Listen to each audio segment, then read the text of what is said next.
Desde reyes visigodos y califatos islámicos hasta conquistas imperiales y escándalos modernos, la monarquía española lo ha visto todo. Esta no es solo la historia de reyes y reinas, es la historia de una nación reescribiendo constantemente su identidad a través del poder, la política y la guerra. Pero antes de sumergirnos, ¿desde qué parte del mundo estás viendo esto? Deja tu país y la hora en los comentarios, me encantaría ver hasta dónde viaja la historia.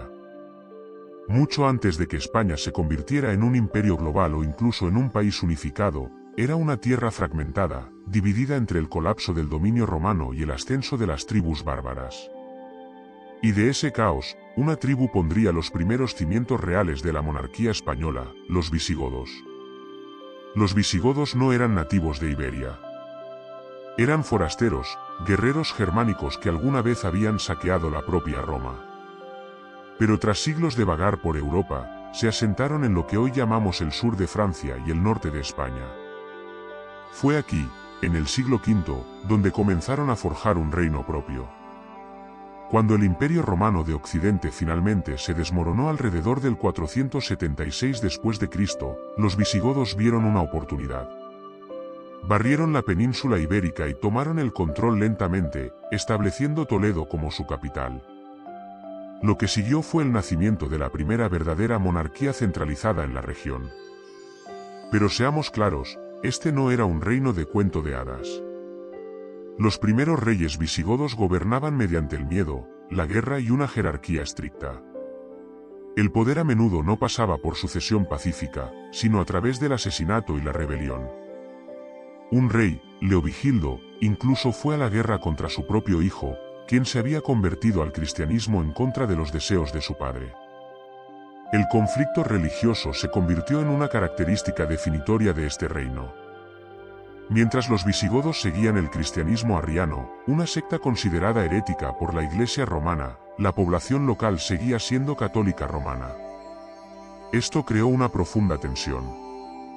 Pero en el 589 después de Cristo, todo cambió. El rey Recaredo y se convirtió al catolicismo, alineando la monarquía con la mayoría del pueblo. Fue una jugada inteligente, una que ayudó a solidificar el poder real y reducir la lucha civil.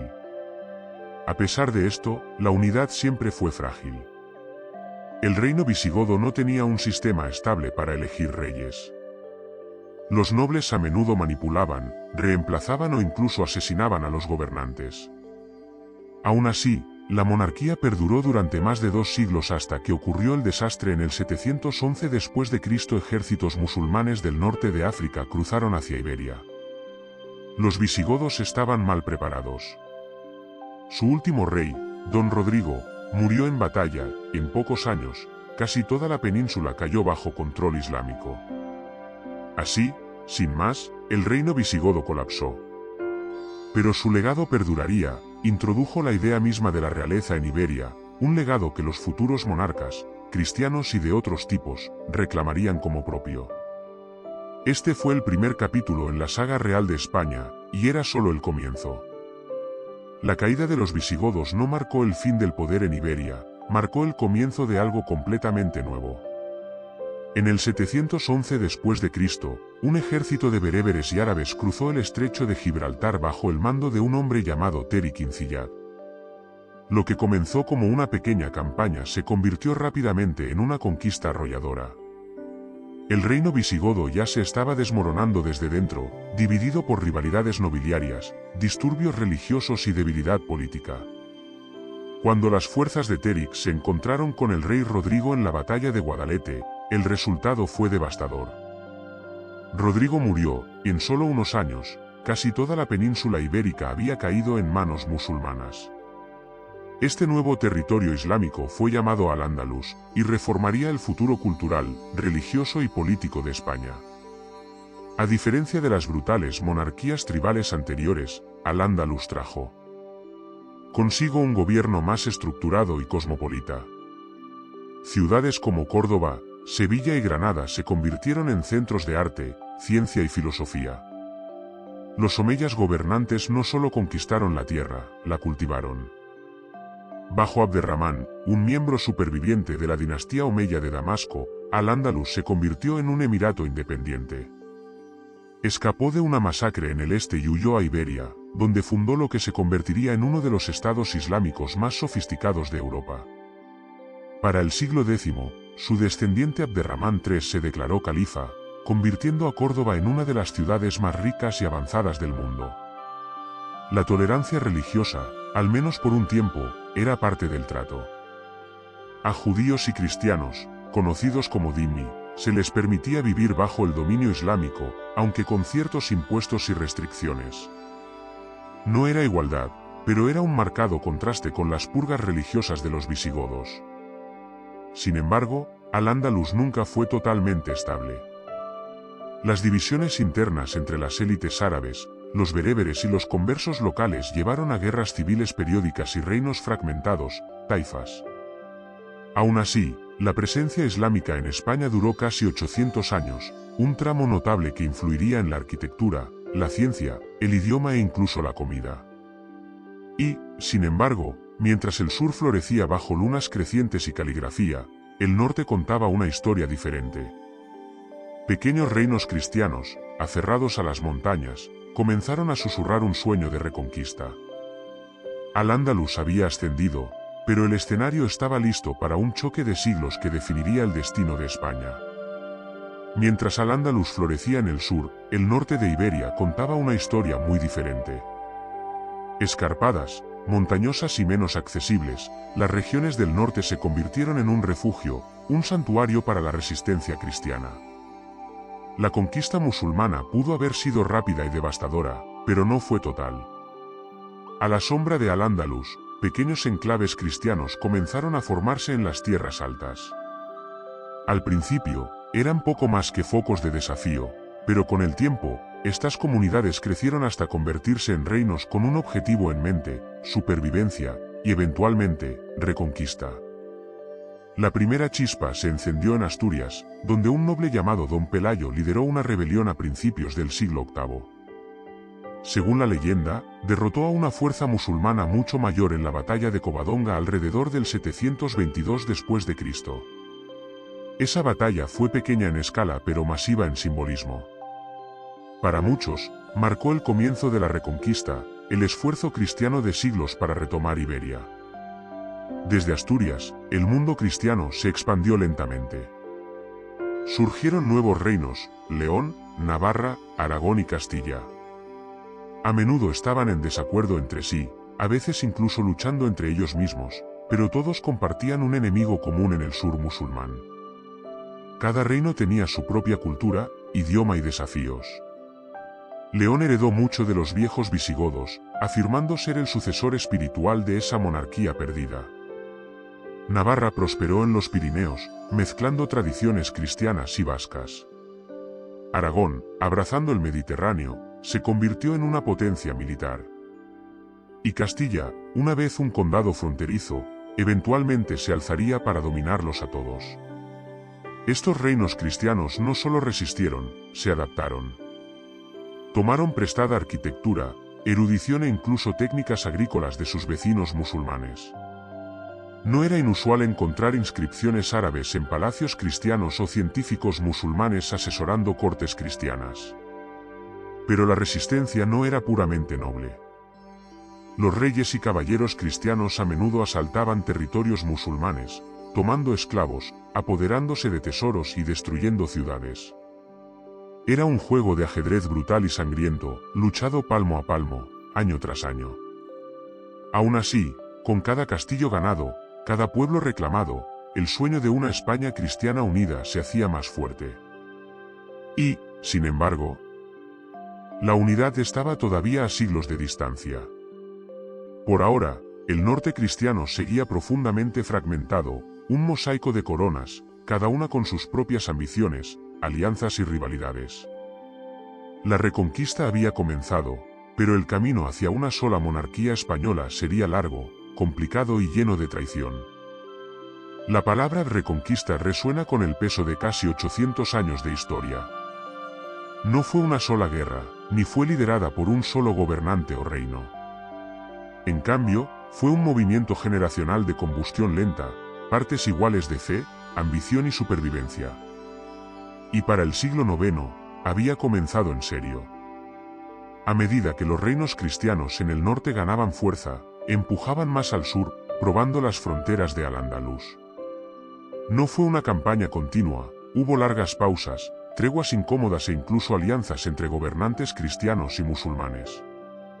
Pero la misión subyacente nunca cambió: reclamar Iberia para el cristianismo. Cada siglo trajo una nueva ola de impulso. El reino de León se expandió hacia Galicia y empujó hacia el centro de Iberia. Navarra saltó a la prominencia en los Pirineos, mientras Aragón aseguraba los pasos montañosos del este. Pero el verdadero cambio de juego fue Castilla. Originalmente un grupo de pueblos fortificados, castillos, defendiendo la frontera, Castilla evolucionó hacia un reino de pleno derecho con apetito de conquista. En el siglo XI, el equilibrio de poder comenzó a cambiar. El una vez poderoso califato de Córdoba colapsó en estados musulmanes más pequeños llamados taifas, muchos de los cuales eran débiles y estaban divididos.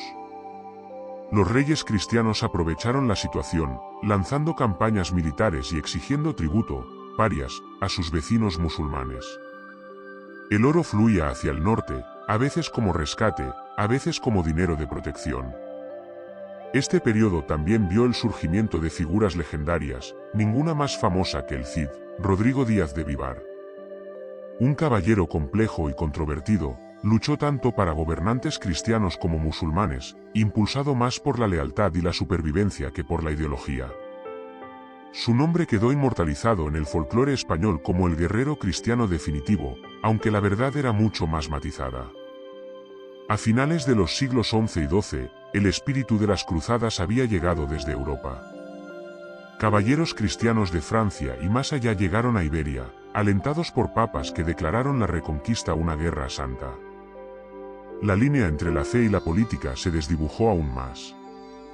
Ciudades como Toledo y Zaragoza volvieron a manos cristianas, las iglesias reemplazaron a las mezquitas y el latín regresó a las cortes. Pero con cada avance llegaba una represalia. Dinastías del norte de África como los almorávides y los almohades cruzaron a España para apoyar a las fuerzas musulmanas, reavivando las llamas de la guerra. La Reconquista no fue solo una guerra de espadas, fue un choque de civilizaciones, y estaba lejos de terminar. Para los siglos XII y XIII, dos reinos cristianos comenzaron a eclipsar a todos los demás en la península ibérica, Castilla y Aragón. Ya no eran solo potencias regionales, eran los futuros arquitectos de una España unida. Empecemos con Castilla. El ascenso de Castilla fue rápido y agresivo. Originalmente un territorio fronterizo dentro de León, se separó y formó su propio reino en el siglo X. Su nombre provenía de los innumerables castillos que bordeaban sus fronteras, bastiones defensivos contra las incursiones musulmanas. Pero Castilla no se conformaba con solo defender, conquistaba. Para el reinado de Fernando III en el siglo XIII, Castilla había absorbido a León y tomado enormes extensiones de territorio de los estados musulmanes, incluida la preciada ciudad de Córdoba. Fernando se ganó el título de El Santo por su celo religioso, pero sus conquistas fueron todo menos misericordiosas. Aún así, bajo su liderazgo, Castilla creció tanto en tierra como en poder, convirtiéndose en la fuerza cristiana dominante en el centro y oeste de Iberia. Luego estaba Aragón, el formidable contraparte de Castilla al este. Donde Castilla se expandía tierra adentro, Aragón miraba al mar. Bajo gobernantes como Jaime y el Conquistador, Aragón conquistó Valencia, Mallorca y partes del sur de Francia. Aragón no era solo un reino, se convirtió en una corona, una federación laxa de regiones que incluía Cataluña y más tarde Sicilia. Su fuerza provenía del comercio, el poder naval y un astuto equilibrio entre la monarquía y la autonomía local, los fueros. Los dos reinos tenían personalidades diferentes. Castilla estaba hambrienta de tierras, era religiosamente inflexible y culturalmente conservadora. Aragón era más cosmopolita, con visión exterior y mentalidad comercial. Pero ambos compartían un objetivo crítico, la recuperación de Iberia del control musulmán. El siglo XIII marcó una era dorada para ambos. Ciudades como Sevilla y Valencia fueron puestas bajo control cristiano, mientras que el dominio musulmán fue empujado hacia un único reino superviviente, Granada. A pesar de su poder, Castilla y Aragón rara vez estaban en paz entre sí. Competían por tierra, influencia y prestigio. Los matrimonios reales intentaron cerrar la brecha, pero las tensiones siempre persistían. Cada reino se veía a sí mismo como el líder legítimo de una futura España unida. La reconquista se acercaba a su fin, pero una España unida era todavía solo un sueño. Por ahora, el destino de la península ibérica descansaba en las manos de estos dos gigantes, cada uno poderoso por derecho propio, pero destinados a volverse aún más poderosos juntos. A mediados del siglo XV, Iberia seguía dividida. Castilla y Aragón dominaban el mapa, pero permanecían políticamente separados y frecuentemente en desacuerdo. Sin embargo, en 1469, un solo matrimonio cambiaría el curso de la historia española para siempre. Ese año, Isabel de Castilla se casó con Fernando de Aragón. En la superficie, parecía una unión dinástica típica, dos jóvenes miembros de la realeza casándose para asegurar alianzas y consolidar el poder. Pero esto no era solo un matrimonio de tronos, era el comienzo de algo mucho más significativo, la unificación de España. Isabel era la heredera del trono castellano, mientras que Fernando era el príncipe heredero de Aragón. El matrimonio fue controvertido, al principio no fue aprobado oficialmente por el Papa, y muchos nobles castellanos se opusieron, temiendo la influencia de Aragón. Pero Isabel y Fernando estaban decididos. Compartían una visión de una España cristiana unida que pudiera rivalizar con las grandes potencias de Europa. Cuando Isabel se convirtió en reina de Castilla en 1474, y Fernando en rey de Aragón en 1479, las dos coronas permanecieron técnicamente separadas. Cada reino mantuvo sus propias leyes, idiomas e instituciones. Pero por primera vez en siglos, Castilla y Aragón se movieron en la misma dirección, liderados por una sola pareja real que gobernaba conjunta y estratégicamente. Isabel y Fernando ganaron el título de los Reyes Católicos por su celosa búsqueda de la unidad religiosa. Juntos, lanzaron el empuje final para conquistar Granada, el último bastión musulmán en Iberia, pero más sobre eso en el próximo capítulo. Más allá de la guerra, su matrimonio también sentó las bases para la reforma administrativa. Centralizaron la autoridad, domaron a los nobles rebeldes y fortalecieron la justicia real. Bajo su gobierno, la monarquía se volvió más organizada, más autoritaria y más temida. Pero no se trataba solo de poder, se trataba de imagen. Isabel y Fernando se presentaron como elegidos por Dios para liderar un reino cristiano unido. Patrocinaron a eruditos, expandieron la burocracia real, lo más famoso, financiaron a exploradores que cambiarían el mundo. Su unión no fusionó legalmente a España en un solo país, no todavía, pero creó un destino compartido. Dos tronos, una agenda y pronto, un imperio.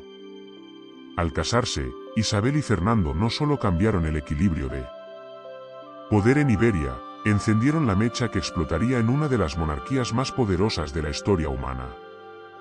Durante casi 800 años, el dominio islámico había sido parte de la vida ibérica.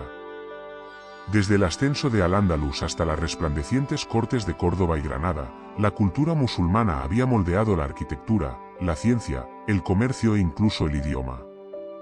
Pero a finales del siglo XV, todo se reducía a un último reino, Granada. Anidada en las escarpadas montañas del sur de España, Granada había resistido mientras el resto de Iberia caía. La dinastía nazarí, su familia gobernante, mantuvo la paz a través de la diplomacia y pagando tributo a Castilla. Por un tiempo, eso fue suficiente.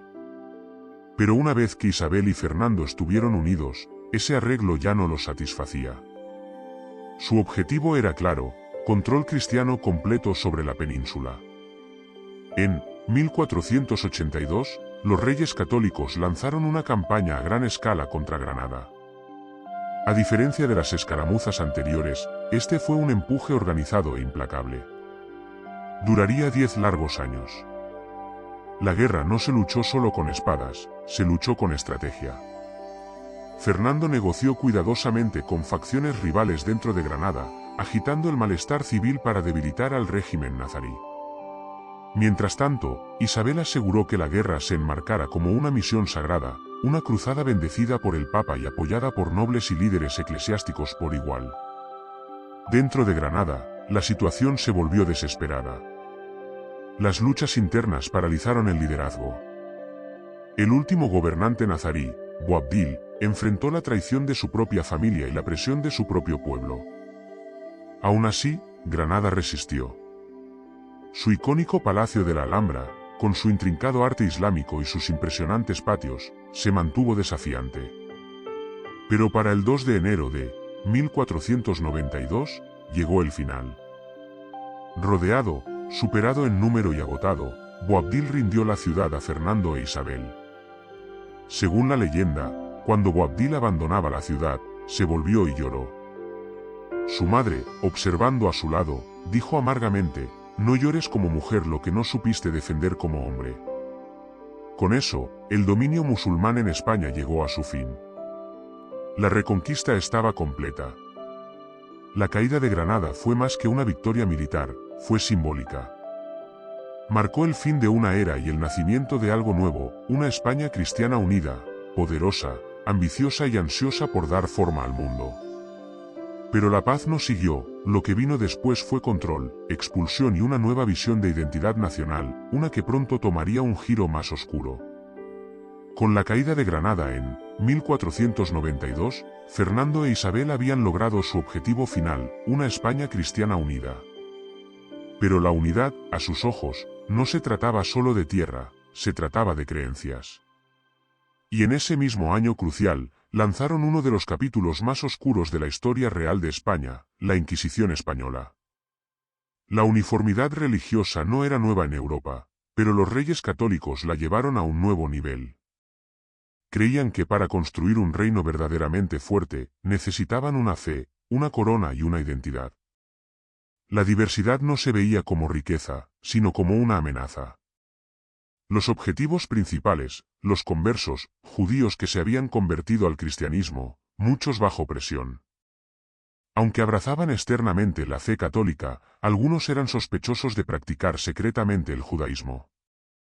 Esa sospecha, fuera real o imaginada, provocó miedo, y el miedo engendró control. En 1478, Fernando e Isabel recibieron permiso del Papa para establecer su propia Inquisición controlada por el Estado, un tribunal independiente de Roma pero leal a la corona. Para 1480, se nombraron los primeros inquisidores. Para 1492, el mismo año en que cayó Granada, se firmó el edicto de expulsión, obligando a todos los judíos no convertidos a abandonar España bajo amenaza de muerte. Miles de familias fueron desplazadas de la noche a la mañana, comunidades enteras desaparecieron. Los que se quedaron enfrentaron el ojo implacable de la Inquisición. Los inquisidores tenían un poder casi ilimitado. Operaban en secreto, confiaban en acusaciones anónimas y usaban la tortura para extraer confesiones. Los juicios no eran justos, los castigos eran severos. Se confiscaban propiedades y los declarados culpables se enfrentaban a ejecuciones públicas, quemados vivos en los notorios autos de fe. Pero la Inquisición no se limitó a los judíos. Se expandió para apuntar a conversos musulmanes, protestantes, místicos, eruditos e incluso católicos comunes acusados de heterodoxia. Se convirtió en un arma de control, política, religiosa y psicológica. Y, sin embargo, para muchos españoles, la Inquisición no se cuestionaba, se veía como justicia divina. La monarquía la usó para proyectar poder y superioridad moral, moldeando a España en una nación que equiparaba la lealtad a la corona con la lealtad a la Iglesia.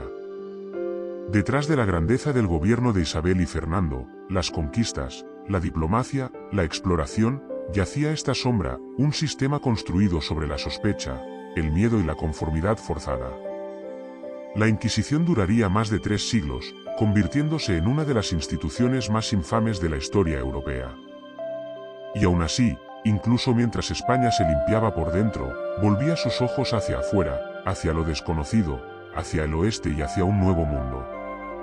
1492, no fue solo el año en que los reyes católicos conquistaron Granada o expulsaron a los judíos, también fue el año que cambió el mundo para siempre, gracias a un explorador audaz y obstinado llamado Cristóbal Colón. Colón, un marinero genovés con grandes sueños, creía que podía llegar a Asia navegando hacia el oeste a través del Atlántico. Durante años, presentó su plan a las cortes europeas, Portugal, Inglaterra, Francia, pero fue rechazado repetidamente. Su idea parecía loca, incluso peligrosa, la mayoría pensaba que el viaje terminaría en desastre. Pero Isabel de Castilla vio algo en él. Quizás fue ambición, quizás desesperación, o quizás la esperanza de vencer a Portugal en la carrera de exploración global. Cualquiera fuera la razón, en abril de 1492, ella y Fernando acordaron financiar el viaje de Colón. Le dieron barcos, una tripulación y un contrato, las capitulaciones de Santa Fe, prometiéndole títulos, riqueza y poder si tenía éxito. El 3 de agosto de 1492, Colón zarpó con 3 barcos, la Niña, la Pinta y la Santa María. Después de más de 2 meses en el mar, justo cuando su tripulación estaba al borde del motín, avistaron tierra. Pero no era Asia, era una isla en lo que ahora llamamos el Caribe. Colón creyó que había llegado a las Indias, llamó a los nativos indios y reclamó la tierra para España. No tenía idea de que había tropezado con un continente desconocido para los europeos. Pero no importaba. La puerta se había abierto y España sería la primera en cruzarla. Colón regresó a España como un héroe. Oro, especias, animales exóticos y personas esclavizadas desfilaron ante la corte real. Los monarcas estaban encantados. Financiaron más viajes, más barcos, más conquistas. Lo que comenzó como una apuesta se convirtió en un imperio global. En las décadas siguientes, los conquistadores españoles barrieron las Américas. Cortés derribó el imperio azteca, Pizarro aplastó a los incas. Desde México hasta Perú, vastas civilizaciones cayeron bajo la espada española. España no solo creció, explotó. Se convirtió en el reino más rico y poderoso de Europa, inundado de oro y plata del Nuevo Mundo. La monarquía ahora tenía los recursos para dominar la política, financiar guerras y moldear el curso de la historia europea. La era de la monarquía imperial española había comenzado. Pero un gran poder conlleva desafíos aún mayores, y el próximo rey heredaría un imperio a punto de estallar. A principios del siglo XVI, España se había transformado de un mosaico de reinos en un imperio en ascenso. Pero con la muerte de Fernando en 1516, una nueva figura tomaría el trono, una cuya herencia se extendería mucho más allá de las fronteras de España. Su nombre era Carlos I de España, y su ascenso marcó el comienzo de la dinastía de los Habsburgo. Carlos era nieto de Fernando e Isabel a través de su madre, Juana de Castilla, Juana la Loca, pero su padre, Felipe el Hermoso, era un príncipe Habsburgo, hijo de Maximiliano I, el emperador del Sacro Imperio Romano Germánico. Cuando Carlos tenía solo 16 años, ambos abuelos murieron, dejándole una herencia tan vasta que lo convirtió en el monarca más poderoso de Europa. Para 1519, Carlos no solo era rey de España, sino también elegido emperador del Sacro Imperio Romano Germánico, convirtiéndose en Carlos V. Ningún rey antes que él había gobernado un dominio tan amplio y disperso. Sus territorios incluían España, los Países Bajos, Nápoles, Sicilia, las Américas, partes de Austria e influencia en toda Alemania. Su imperio era tan masivo que se dijo famosamente que en el imperio español nunca se pone el sol. Pero gobernar un reino tan vasto conllevaba enormes desafíos. En casa, Carlos enfrentó disturbios en Castilla, estalló una revuelta popular conocida como la Rebelión de los Comuneros, provocada por el resentimiento hacia sus asesores extranjeros y los altos impuestos utilizados para financiar sus guerras europeas. Carlos aplastó la rebelión, pero el resentimiento perduró. En el extranjero, estuvo constantemente en guerra contra Francia, el Imperio Otomano, y más tarde, los príncipes protestantes de Alemania. Carlos se veía a sí mismo como un defensor de la Europa católica, luchando por mantener la fe unida a medida que la reforma protestante comenzaba a extenderse. Pero sus esfuerzos estiraron su tesorería y drenaron los recursos de su vasto imperio. En las Américas, los conquistadores españoles estaban expandiendo la riqueza de Carlos y sus responsabilidades. El oro fluía desde el Nuevo Mundo, pero también lo hacían los informes de abusos, rebeliones e indignación moral del clero. Para la década de 1550, agotado por décadas de guerra, diplomacia y caos religioso, Carlos tomó una decisión rara: abdicó. Dividió su imperio en dos. Su hermano Fernando tomó el Sacro Imperio Romano Germánico, mientras que su hijo Felipe II heredó España y su imperio global. Carlos se retiró al monasterio de Yuste, dejando atrás un legado de gloria, conflicto y la pesada carga de tener demasiado poder. Cuando Felipe II heredó la corona española en 1556, no solo se convirtió en rey de España, se convirtió en gobernante del imperio de mayor alcance que el mundo jamás había visto. Gracias a su padre, Carlos I, y generaciones de expansión, Felipe II controlaba ahora no solo España y sus vastas colonias americanas, sino también los Países Bajos, el sur de Italia, Milán e incluso las distantes Filipinas, nombradas en su honor.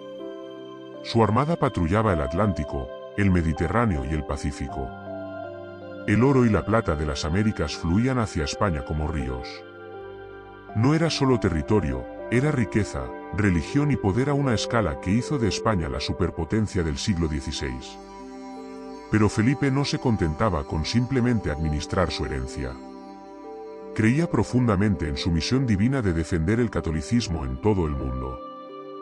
El protestantismo se estaba extendiendo rápidamente en Europa, y Felipe lo veía como una amenaza directa tanto para su corona como para su alma. Se veía a sí mismo como el rey elegido de Dios, un gobernante no solo de tierras, sino de corazones y fe. Así que actuó en consecuencia.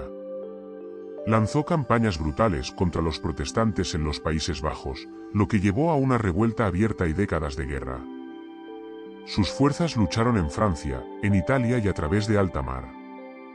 Fortaleció la Inquisición española y controló estrictamente la expresión religiosa en casa. Pero su movimiento más famoso y desastroso llegó en 1588, cuando envió la Armada Invencible para invadir Inglaterra, con la esperanza de derrocar a la reina Isabel I, una monarca protestante. La flota, una de las más grandes jamás reunidas en ese momento, se encontró con una armada inglesa más pequeña pero más rápida, y tormentas devastadoras. El resultado, una derrota humillante que marcó el comienzo del largo y lento declive de España. A pesar de esto, bajo Felipe II, España alcanzó su apogeo en términos de alcance global. La riqueza del Nuevo Mundo, la influencia de la Iglesia Católica y el control sobre tantos territorios dieron a la corona española un sentido de legitimidad divina. Pero había grietas bajo la superficie. Las guerras constantes, la dependencia del tesoro colonial y el peso absoluto de gobernar un imperio tan extenso estaban pasando factura. España era poderosa, pero estaba sobreextendida. Las semillas de los problemas habían sido plantadas, y como la historia ha demostrado una y otra vez, ningún imperio permanece en la cima para siempre.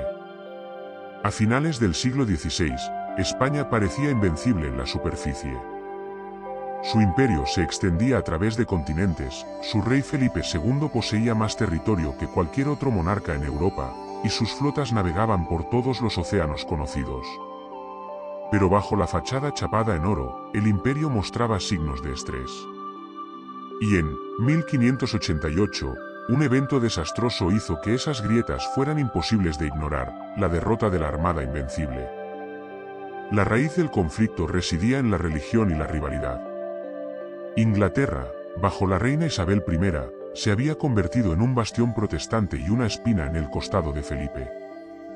Corsarios ingleses como Sir Francis Drake acosaban a los barcos del tesoro españoles, saqueando plata del Nuevo Mundo y socavando el dominio marítimo de España.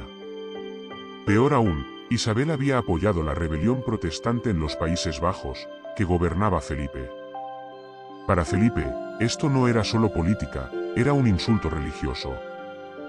Creía que era su deber sagrado derrocar a Isabel y restaurar el catolicismo en Inglaterra. Así que planeó una invasión. La grande y felicísima Armada, una flota de más de 130 barcos, se reunió en una de las operaciones navales más ambiciosas de la época. Navegaría a través del Canal de la Mancha, se uniría a las fuerzas españolas en los Países Bajos y asestaría un golpe aplastante a la Inglaterra protestante. Pero casi nada salió según lo planeado. A medida que la Armada se movía hacia el norte, fue acosada por barcos ingleses más pequeños y rápidos que usaban tácticas y movilidad superiores para desgastar la flota. Los ingleses evitaron la confrontación total y usaron brulotes, barcos incendiados enviados contra la armada anclada, para dispersar la formación española. Luego llegó el clima. Tormentas violentas azotaron la flota mientras intentaba escapar hacia el norte alrededor de Escocia e Irlanda. Muchos barcos naufragaron, otros perdieron el rumbo, y para cuando los supervivientes regresaron a España, solo quedaba la mitad de la flota original.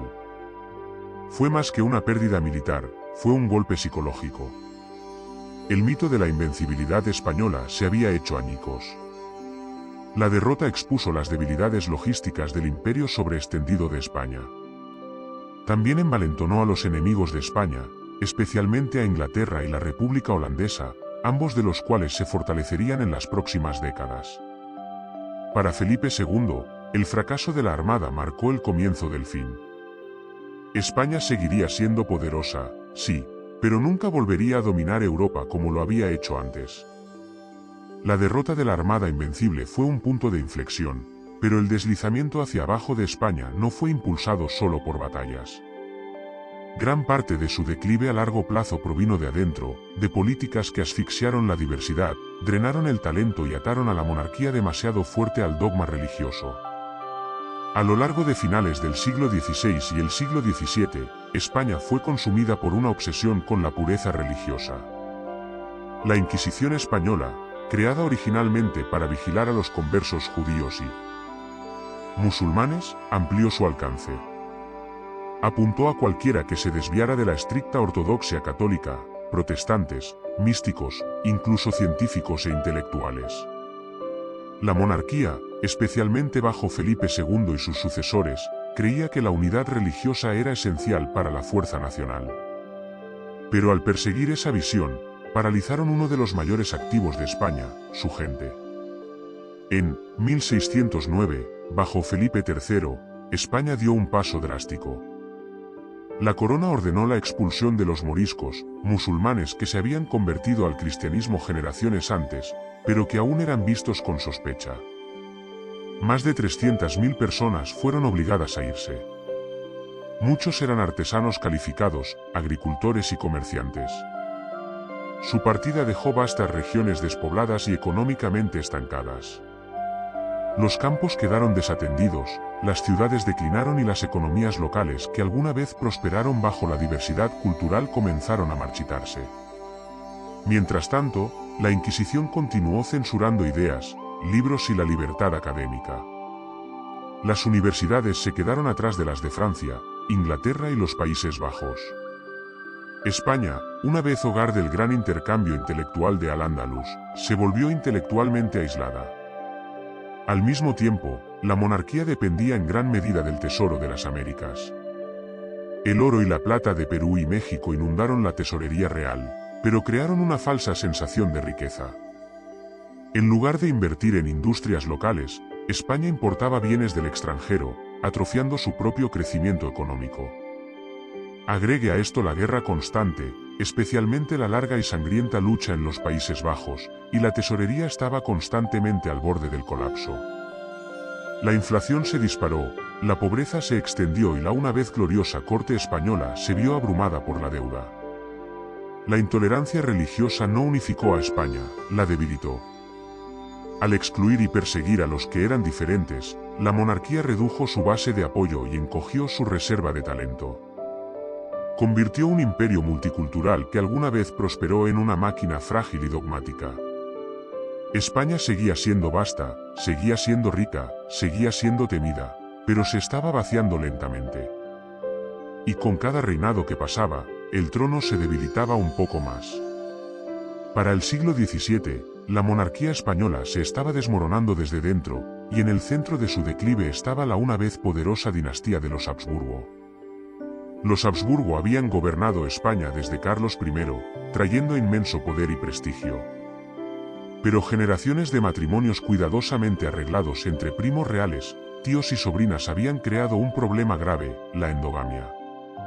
A diferencia de otras dinastías que se casaban fuera de sus fronteras para alianzas políticas, los Habsburgo españoles priorizaban mantener pura la línea de sangre.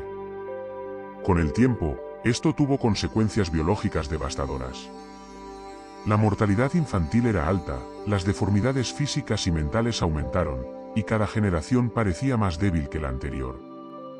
Para cuando Felipe IV tomó el trono en 1621, la monarquía estaba claramente luchando. Era un hombre inteligente, pero se apoyaba mucho en su marido favorito, el conde duque de Olivares, quien impulsó campañas militares agresivas y la centralización del poder. Estas políticas sobreextendieron aún más a España. La larga y costosa guerra de los 30 años arrastró a España más profundamente a la deuda, mientras que revueltas internas como las de Cataluña y Portugal erosionaron la poca unidad que quedaba. Portugal eventualmente se separaría en 1640, poniendo fin a 60 años de dominio español. Luego vino Carlos II, el último rey Habsburgo de España. Nacido en 1661, Carlos fue el trágico producto de siglos de endogamia. Su mandíbula estaba tan deformada que apenas podía masticar, sufría de múltiples discapacidades físicas, enfermaba con frecuencia y nunca produjo un heredero. Su reinado estuvo marcado por la parálisis y el declive. La corte estaba controlada por facciones, y las potencias extranjeras circulaban como buitres esperando su muerte. España, una vez el imperio más poderoso de Europa, era ahora una sombra de su antiguo ser, económicamente en bancarrota, políticamente estancada y militarmente vulnerable. Para empeorar las cosas, Carlos II, conocido como el Hechizado, era profundamente religioso y supersticioso. Creía que estaba maldito y pasaba horas en oración rogando por la liberación. A pesar de múltiples matrimonios, permaneció sin hijos, y la cuestión de quién heredaría la corona española se convirtió en una crisis internacional. Cuando Carlos murió en 1700, la línea de los Habsburgo españoles terminó con él. Su muerte no solo dejó una vacante, dejó un vacío de poder que sumiría a Europa en la guerra. Pero más que eso, marcó el fin de una era. Los días de gloria de los Habsburgo españoles habían terminado, enterrados bajo su propia obsesión con la pureza y el control. Cuando Carlos II de España murió en 1700, sin heredero, Europa contuvo el aliento. La corona española controlaba vastos territorios en Europa y las Américas, y quien la reclamara a continuación se convertiría instantáneamente en uno de los gobernantes más poderosos de la tierra. Pero la muerte de Carlos no trajo paz, provocó una guerra en todo el continente. Antes de su fallecimiento, Carlos había nombrado a Felipe de Anjou, nieto de Luis XIV de Francia, como su sucesor. Parecía una victoria diplomática. Francia y España, unidas por sangre, preservarían el imperio español bajo un nuevo gobernante. Pero esa solución aterrorizó al resto de Europa. Un príncipe francés sentado en el trono español significaba una posible unión entre dos superpotencias, Francia y España. Eso era demasiado para Inglaterra, la República Holandesa, Austria y otros. Temían que una sola dinastía borbónica dominara Europa y alterara el delicado equilibrio de poder.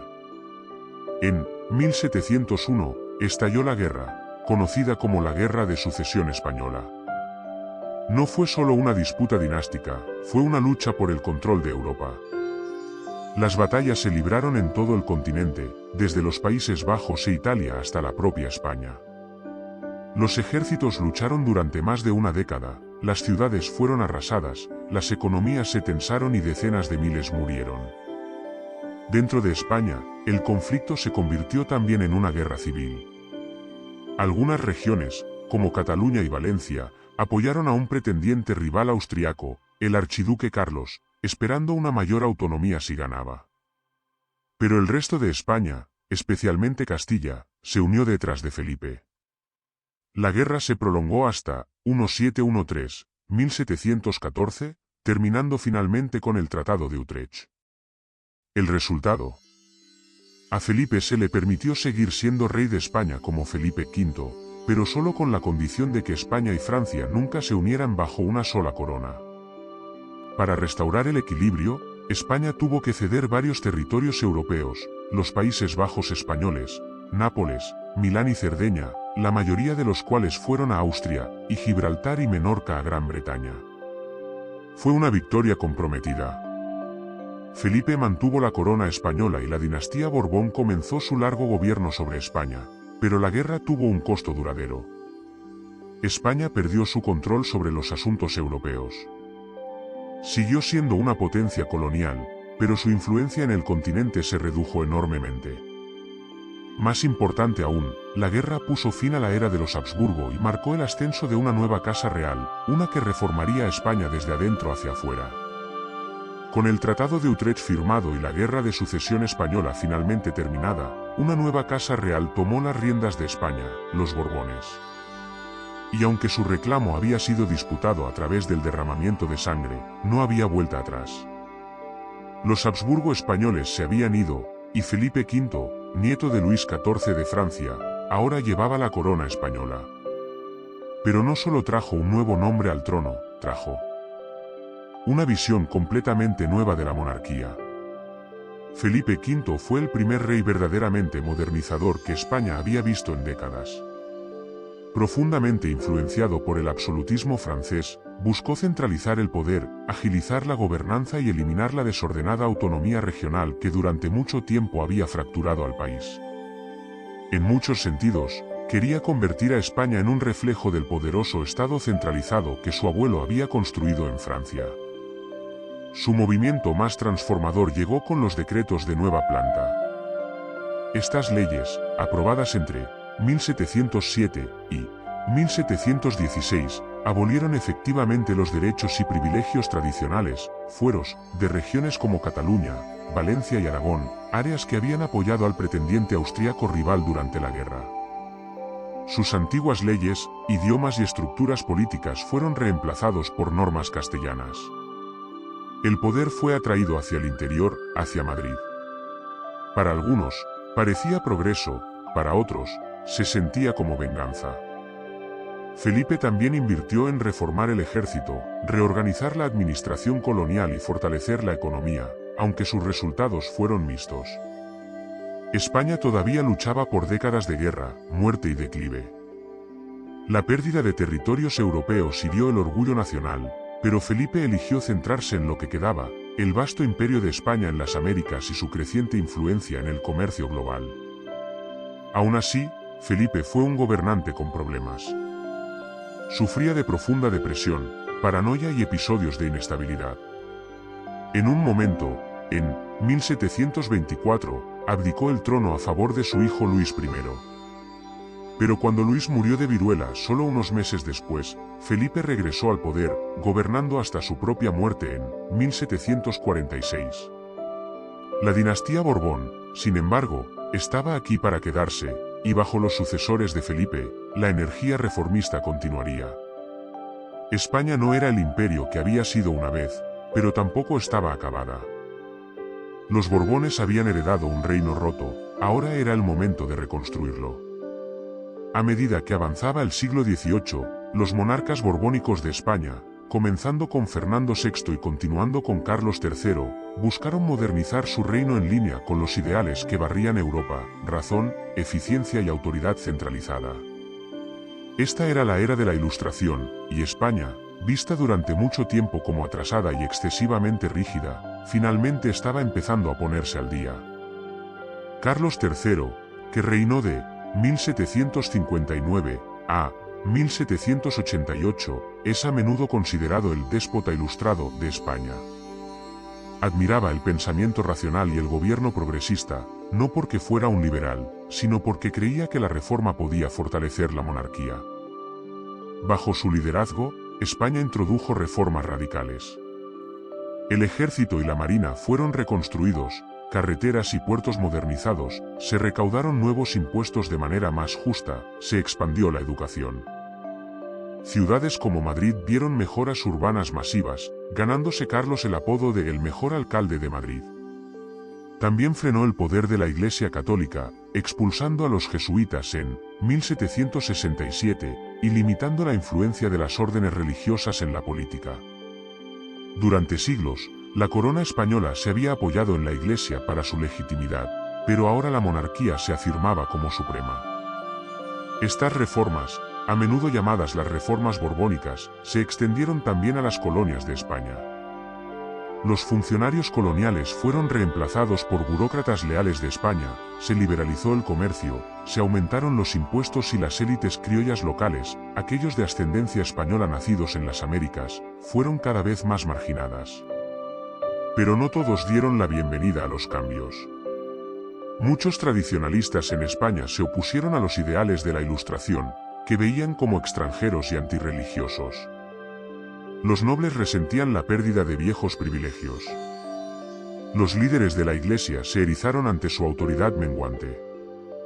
En las colonias, los criollos se enojaron por su exclusión del poder y las nuevas cargas económicas impuestas sobre ellos. Las mismas reformas destinadas a fortalecer la monarquía estaban plantando las semillas de la resistencia. A pesar de esta tensión, Carlos III siguió siendo popular. Equilibró la reforma con la tradición, y su reinado se ve a menudo como el último periodo de estabilidad real antes de la era moderna de caos de España. Pero sus sucesores carecían de su visión y resolución. Y justo cuando España comenzaba a reformarse a sí misma, se estaba formando una tormenta al otro lado de la frontera en Francia, una revolución que sacudiría cada trono en Europa. La Ilustración había prometido orden a través de la razón, lo que vino después fue algo mucho más explosivo. A principios del siglo XIX, España era una potencia europea debilitada pero aún significativa. La monarquía borbónica permanecía en su trono, pero años de reforma, resistencia y creciente malestar habían dejado al reino frágil. Y al otro lado de los Pirineos, se estaba reuniendo una tormenta. Napoleón Bonaparte, el ambicioso líder de Francia, había surgido del caos de la Revolución Francesa y ahora buscaba controlar toda Europa. España, con su ubicación estratégica y su imperio de larga data, era demasiado importante para ignorarla. En ese momento, España estaba gobernada por Carlos IV, un monarca débil fuertemente influenciado por su manipulador primer ministro, Manuel Godoy.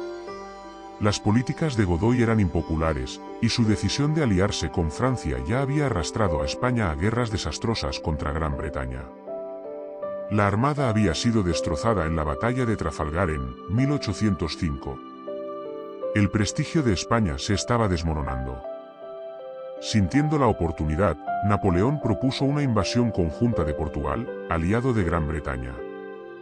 Las fuerzas españolas acordaron marchar junto a los franceses. Pero lo que España no se dio cuenta fue que Napoleón tenía un plan mucho más grande en marcha. En 1808, bajo la apariencia de reforzar tropas, Napoleón inundó España con 80.000 soldados. Luego, se volvió contra su aliado. Carlos IV fue obligado a abdicar tras una rebelión interna, el motín de Aranjuez, y Napoleón invitó tanto a él como a su hijo, Fernando VII, a Francia, solo para encarcelarlos a ambos. En su lugar, Napoleón coronó a su propio hermano, José Bonaparte, como rey de España. Fue un movimiento descarado, y fracasó espectacularmente. El pueblo español estalló en revuelta. El 2 de mayo de 1808, los ciudadanos de Madrid se levantaron en desafío. Las tropas francesas aplastaron brutalmente la rebelión, pero esta encendió un levantamiento a nivel nacional. Campesinos, nobles y clérigos se unieron a la resistencia. Comenzó una brutal guerra de guerrillas, una de las primeras de su tipo, acosando las líneas de suministro francesas y arrastrando a Napoleón a un atolladero. Mientras tanto, en el campo, se formaron juntas locales que decían gobernar en nombre del rey encarcelado. Y en 1812, España aprobó su primera constitución moderna en Cádiz, la Pepa, sentando las bases para una nueva monarquía constitucional. Lo que debía ser una rápida ocupación francesa se convirtió en una pesadilla para Napoleón. Sus fuerzas estuvieron empantanadas durante años, desangrando mano de obra y moral, mientras las tropas británicas bajo Wellington llegaban para apoyar la causa española. Para 1814, los franceses fueron expulsados. Fernando VII regresó al trono, pero España había cambiado, y la monarquía nunca volvería a gobernar sin cuestionamientos. En 1814, después de 6 años de guerra, rebelión y ocupación francesa, Fernando VII regresó a España. La gente lo recibió con vítores y esperanza. Lo llamaban el deseado. Para muchos, su regreso marcaba el fin del caos y el comienzo de la estabilidad. Pero no pasó mucho tiempo para que esa esperanza colapsara. Mientras estaba en el exilio, había surgido un nuevo espacio. Durante la guerra, representantes de todo el país se habían reunido en Cádiz y redactado la Constitución de 1812, un documento liberal innovador que limitaba el poder real, protegía las libertades civiles y preveía una monarquía constitucional. Fernando había prometido mantenerla. Pero tan pronto como reclamó el trono, la rompió, declarándose rey por derecho divino. Fernando restauró la monarquía absoluta de un plumazo. Arrestó a los líderes liberales que habían escrito la Constitución, censuró a la prensa y disolvió el nuevo Parlamento. El breve experimento con el gobierno constitucional había terminado. Su gobierno estuvo marcado por la represión, la policía secreta vigilaba la disidencia, los manifestantes eran encarcelados o algo peor. La Inquisición fue revivida brevemente. España, una vez energizada por los ideales de la Ilustración, fue arrastrada hacia atrás al absolutismo reaccionario. Pero el mundo alrededor de España estaba cambiando rápido, y Fernando no podía detenerlo. En América Latina, las colonias de España estaban en abierta revuelta, inspiradas por movimientos revolucionarios en Francia y los Estados Unidos, y envalentonadas por la debilidad de España durante las guerras napoleónicas. Líderes como Simón Bolívar y José de San Martín lideraron movimientos de independencia que rápidamente ganaron impulso. España estaba perdiendo su imperio, y Fernando estaba perdiendo el control. En 1820, el descontento se desbordó. Una revuelta militar liderada por oficiales liberales, Riego, obligó al rey a restablecer la Constitución de 1812. Durante 3 años, España vivió bajo lo que se conoció como el Trienio Liberal. Pero Fernando esperó su momento. En 1823, con la ayuda de tropas francesas enviadas por las monarquías conservadoras de Europa, los 100.000 hijos de San Luis, recuperó el poder total y aplastó a los liberales una vez más. Gobernó como monarca absoluto hasta su muerte en 1833. El reinado de Fernando VII es recordado como una época de reacción, resistencia y regresión. Regresó a un país listo para la reforma, pero se negó a cambiar. Y al hacerlo, plantó las semillas para las guerras civiles y las crisis reales que pronto envolverían a España. El rey había regresado, pero el reino había seguido adelante. Cuando Fernando VII murió en 1833, dejó atrás más que un trono, dejó un vacío de poder que lanzaría a España a décadas de sangriento conflicto. La pregunta era simple: ¿quién debería gobernar a continuación? Pero la respuesta dividiría al país por generaciones. Fernando no tenía heredero varón. Su hija, Isabel, tenía solo 3 años cuando él murió.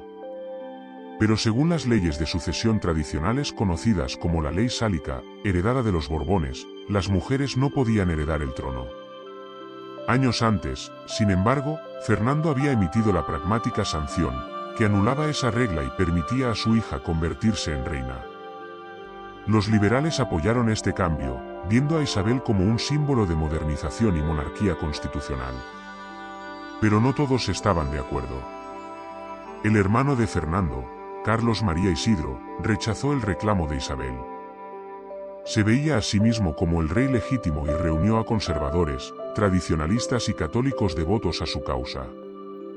Se hicieron conocidos como los carlistas, y en 1833, se levantaron en rebelión.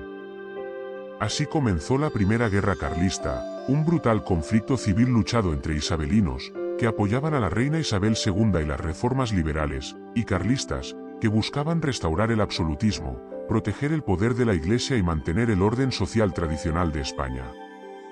La guerra fue feroz. Regiones rurales como el País Vasco, Navarra y partes de Cataluña se convirtieron en bastiones de las fuerzas carlistas. Los isabelinos, respaldados por los liberales urbanos y el gobierno español, lucharon para mantener unido al país bajo una constitución moderna. Después de 7 años de lucha, los isabelinos ganaron. Isabel II fue confirmada como reina. Pero el movimiento carlista no murió, se convirtió en una corriente subterránea permanente en la política española, una rebelión conservadora esperando su próxima oportunidad.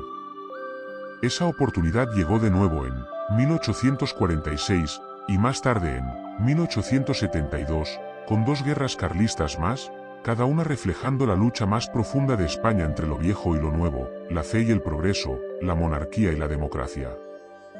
El reinado de Isabel, aunque victorioso al principio, estuvo lejos de ser estable. Su gobierno estuvo marcado por la corrupción política, la interferencia militar y el escándalo.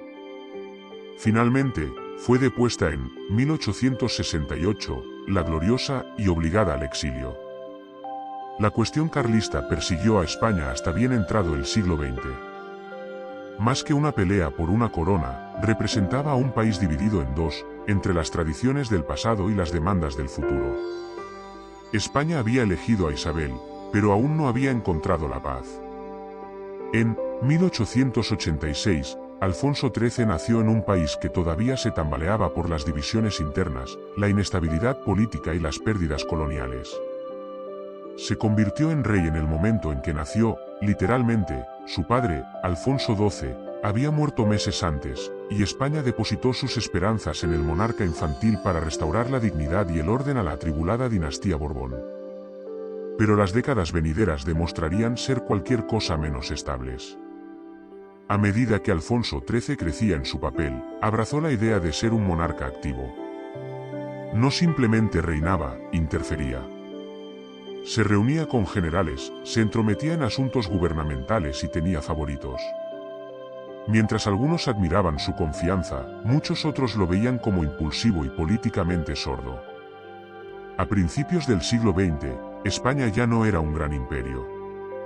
La desastrosa pérdida de Cuba, Puerto Rico y Filipinas en la Guerra Hispanoamericana, 1898, había asestado un golpe humillante. El pueblo español estaba herido cultural y económicamente, y se apoderó de él una sensación de crisis de identidad nacional. El reinado de Alfonso vio un carrusel de gobiernos inestables, liberales, conservadores y dictadores tomaron su turno. El ejército se politizó cada vez más. Estallaron huelgas, disturbios y levantamientos. En 1909, la Semana Trágica en Barcelona vio violentos enfrentamientos entre trabajadores y el ejército, exponiendo los nervios en carne viva de la desigualdad social. Luego vino la Primera Guerra Mundial. España permaneció neutral, pero la guerra aún dividió a la nación entre pro-aliados y pro-alemanes. Mientras tanto, la inflación, la pobreza y la polarización política empeoraron. En 1923, un frustrado oficial militar, Miguel Primo de Rivera, dio un golpe de estado con la bendición de Alfonso. Durante los siguientes 7 años, España vivió bajo una dictadura. Alfonso creía que traería orden, pero en cambio, profundizó la división. Cuando la dictadura cayó en 1930, Alfonso quedó expuesto, culpado por apuntalar la tiranía. Para 1931, la monarquía había perdido toda credibilidad. Las elecciones municipales, destinadas a ser un referéndum sobre cuestiones locales, se convirtieron en un referéndum sobre el propio rey. Republicanos y socialistas barrieron el voto. Multitudes masivas llenaron las calles exigiendo un cambio. Alfonso XIII huyó del país en silencio y sin luchar. No fue depuesto oficialmente, pero la Segunda República Española fue proclamada al día siguiente. Después de siglos de gobierno real, España había entrado en un nuevo capítulo, uno sin rey. Pero la historia de la monarquía no había terminado, solo estaba en pausa. Cuando Alfonso XIII dejó España en 1931, la monarquía cayó sin un solo disparo.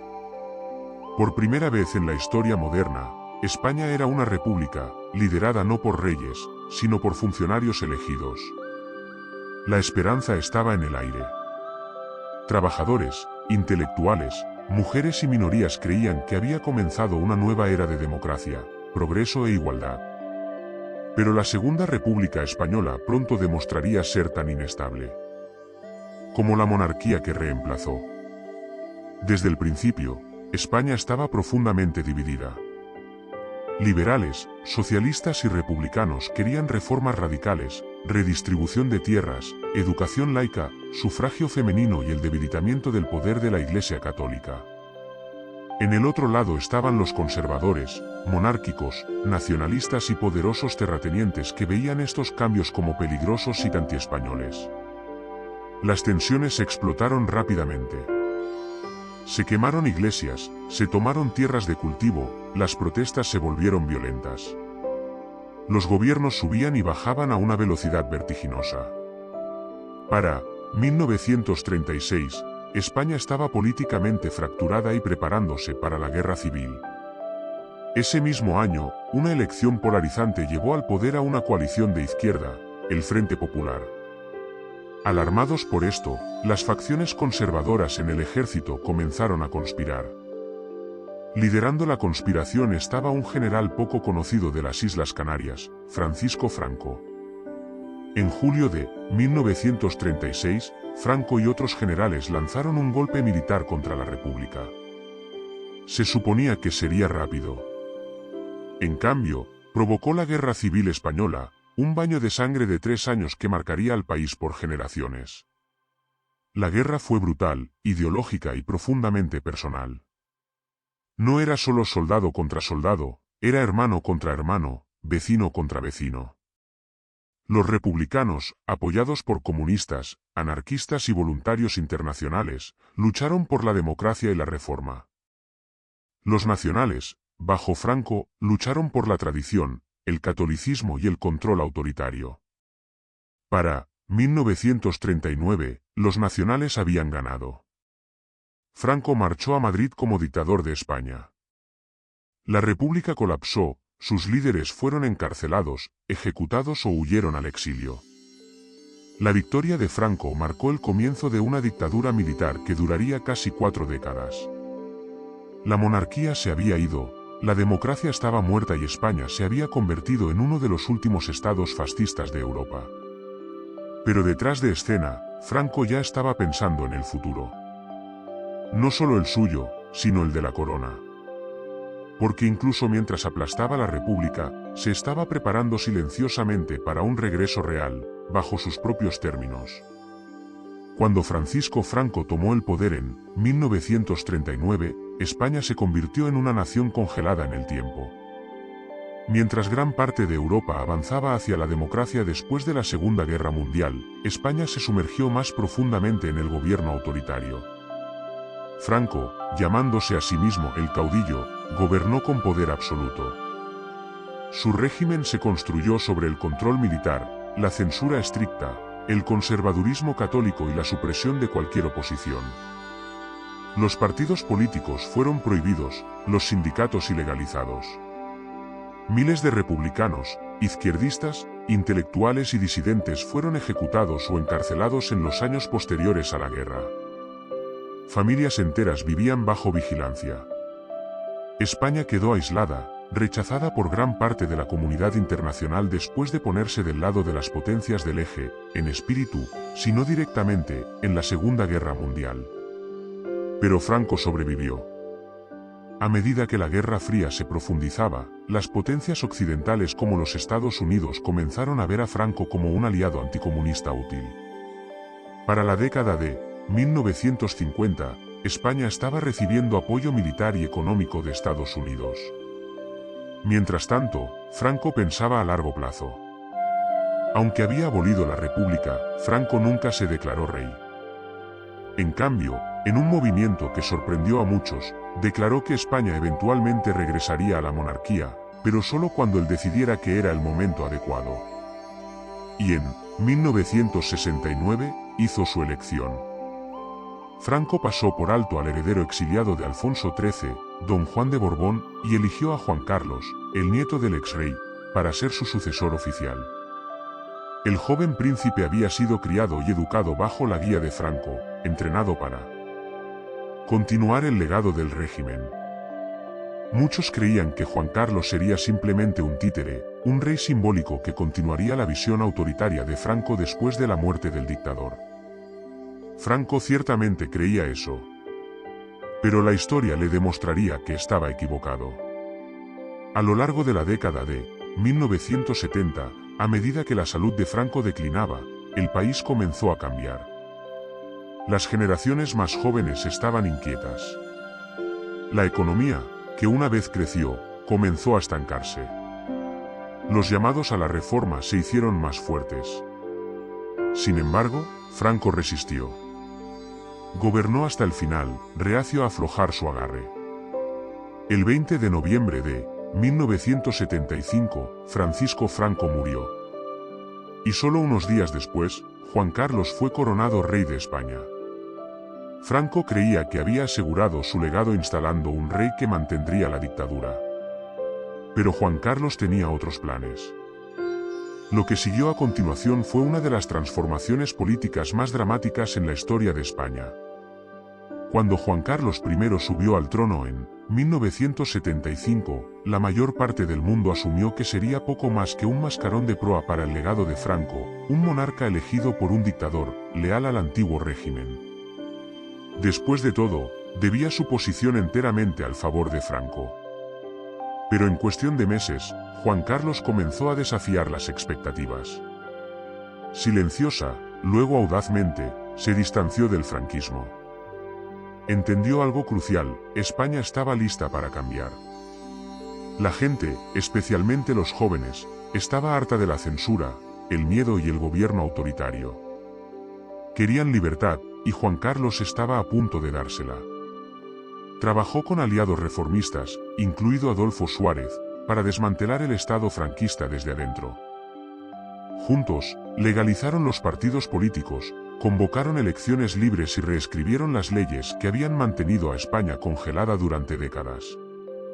En 1978, España adoptó una nueva constitución democrática. Declaró al país una monarquía parlamentaria donde el rey reinaría pero no gobernaría.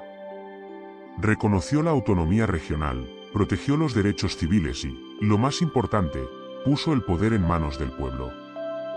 Juan Carlos había desmantelado esencialmente el mismo sistema que lo creó. Pero la verdadera prueba llegó en 1981. Un grupo de oficiales militares franquistas, enojados por el ritmo de la reforma, asaltaron el Parlamento español en un intento de golpe de Estado, el 23F. Hombres armados mantuvieron a los legisladores como rehenes en televisión en vivo. Parecía que España podría colapsar nuevamente en la dictadura. Y entonces, el rey intervino.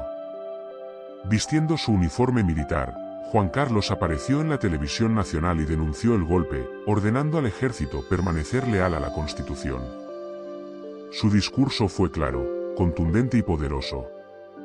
El golpe colapsó en horas. Ese momento lo convirtió en un héroe nacional. Juan Carlos no solo había legitimado la democracia, la había defendido. Su liderazgo ayudó a sanar a un país perseguido por la guerra civil, la división y la dictadura. Durante décadas después, fue respetado en toda Europa como el monarca que eligió la libertad de su pueblo sobre el poder personal. Bajo Juan Carlos, España se reincorporó a la comunidad internacional, se unió a la Unión Europea y se convirtió en una democracia vibrante. Fue una de las transiciones políticas más exitosas del siglo XX. Y fue liderada por un hombre que todos habían subestimado. Pero incluso los héroes tienen defectos, y la historia de Juan Carlos aún no había terminado. Durante décadas, el rey Juan Carlos I fue celebrado como el arquitecto de la democracia española, un monarca moderno que había defendido la libertad cuando más importaba. Pero el tiempo, El poder y el privilegio pueden cambiar las percepciones. Y en sus últimos años, la imagen dorada de Juan Carlos comenzó a resquebrajarse. El primer gran golpe llegó en 2012.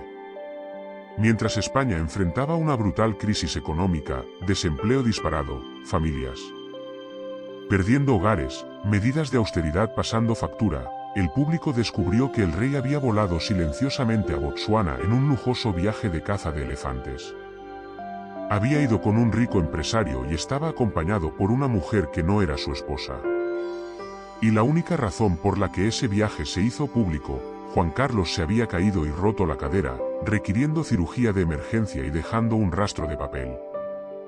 Surgieron fotos, el rey posando junto a un elefante muerto, vestido como un cazador colonial de caza mayor. Para una nación con dolor, fue un escándalo insensible que convirtió la admiración pública en indignación de la noche a la mañana. Pero no terminó ahí. Rumores de relaciones extramatrimoniales, cuentas bancarias ocultas y riqueza en paraísos fiscales comenzaron a circular. Uno de los mayores escándalos involucró a su excompañera, Corinna Larsen, quien afirmó que él le había transferido millones en regalos secretos. Las investigaciones revelaron rastros de presunto lavado de dinero, sobornos y negocios turbios, algunos que se remontaban a contratos con Arabia Saudita. Mientras los fiscales luchaban por imputarle cargos penales directamente, debido a su inmunidad, el daño a su reputación estaba hecho. Para 2014, Juan Carlos tomó una decisión dramática, abdicó el trono a favor de su hijo, Felipe VI. La razón oficial, edad y salud en declive. Pero todos sabían la verdad. La credibilidad de la monarquía se desvanecía rápidamente, y la única esperanza de salvarla era una ruptura limpia. Felipe VI, más joven y libre de escándalos, representaba una oportunidad para reiniciar. Inmediatamente se distanció de su padre, prometió transparencia y renunció a su herencia personal de Juan Carlos. Pero el daño persistió. En 2020, Juan Carlos se fue al exilio autoimpuesto, viviendo en los Emiratos Árabes Unidos. Se fue en silencio, sin ceremonia. Un rey una vez amado, ahora un símbolo de exceso y controversia. Su ascenso había salvado a la monarquía, su caída casi la destruye. Cuando Felipe VI ascendió al trono español en 2014, heredó más que una corona, heredó una monarquía al borde del colapso. La confianza pública estaba en un mínimo histórico. Su padre, Juan Carlos I, había pasado de héroe nacional a exiliado controvertido. El escándalo, la corrupción y el cinismo pesaban mucho sobre la familia real. La misión de Felipe era clara, limpiar la casa y reconstruir la legitimidad. Desde el momento de su coronación, proyectó una imagen diferente, más moderna, más contenida y claramente enfocada en la transparencia. Cortó a su hermana, la infanta Cristina, de los deberes reales después de que su esposo fuera condenado en un caso masivo de malversación de fondos, caso Eneos. Renunció a su herencia de Juan Carlos e incluso despojó a su padre de la asignación real para mostrar que la responsabilidad se aplicaría a todos, incluso dentro del palacio. Felipe también redujo el tamaño de la Casa Real y publicó sus gastos, un movimiento audaz en un país que aún lidiaba con dificultades económicas y desconfianza en las instituciones públicas. Pero a pesar de todos sus esfuerzos, Felipe reina en una España muy diferente a la que heredó su padre. Hoy, el rey no tiene poder político real. España es una monarquía constitucional, y el papel del rey es en gran parte ceremonial, abrir el Parlamento, asistir a funciones estatales y simbolizar la unidad. Sin embargo, incluso ese simbolismo está bajo tensión. En 2017, Felipe enfrentó su mayor desafío hasta el momento, el impulso de Cataluña por la independencia. Después de un referéndum ilegal y una declaración de secesión, el rey dio un raro discurso televisado, respaldando firmemente la Constitución española y denunciando el movimiento separatista catalán. Los partidarios elogiaron su defensa de la unidad nacional, los críticos lo acusaron de inflamar las tensiones.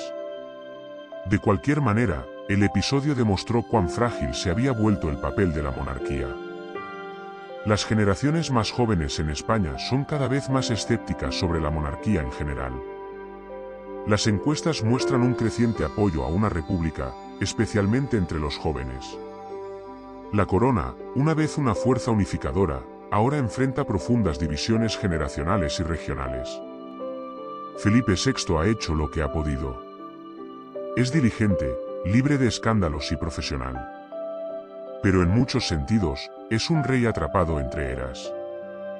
Lleva el peso del legado de su padre pero no tiene nada de su influencia. Gobierna sin gobernar, reina sin mandar. Una corona todavía usada, pero constantemente cuestionada. Después de más de 1000 años de reyes, reinas, imperios, exilios y restauraciones, la monarquía española se encuentra ahora en una encrucijada, incierta, frágil y bajo constante escrutinio. Bajo Felipe VI, la corona ha trabajado duro para restaurar la integridad. Su reinado ha sido constante, limpio y profesional. Pero incluso con estos esfuerzos, la pregunta se asoma más fuerte que nunca: ¿la monarquía todavía tiene un lugar en la España moderna? Para algunos, la respuesta es sí. Ven a la monarquía como un símbolo de estabilidad y continuidad en un país a menudo sacudido por el estancamiento político.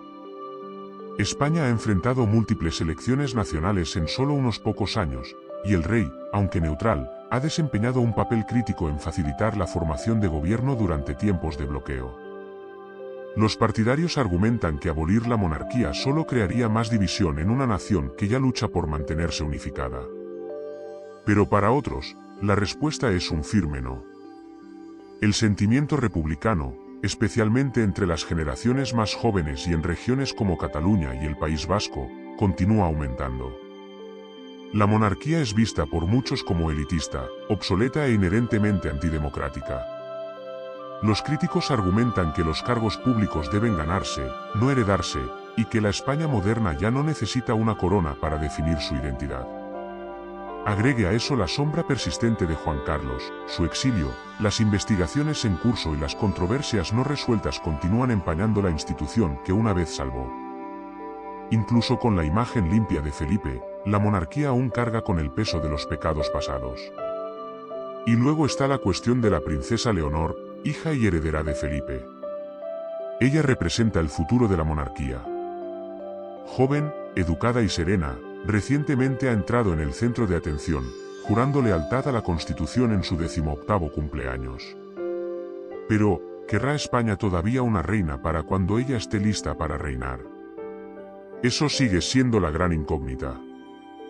La monarquía española ha sobrevivido a invasiones, guerras civiles, golpes de Estado y revoluciones. Ha caído y se ha levantado de nuevo, más de una vez. Y hoy, camina por una línea delicada, equilibrando tradición y reforma, deber y simbolismo, historia y relevancia. Su destino ya no reside en los reyes, reside en el pueblo. Y en un mundo que cambia más rápido que nunca, el futuro de la institución más antigua de España pende de una sola pregunta duradera: ¿puede una corona ganarse su lugar cuando ya no tiene ningún poder?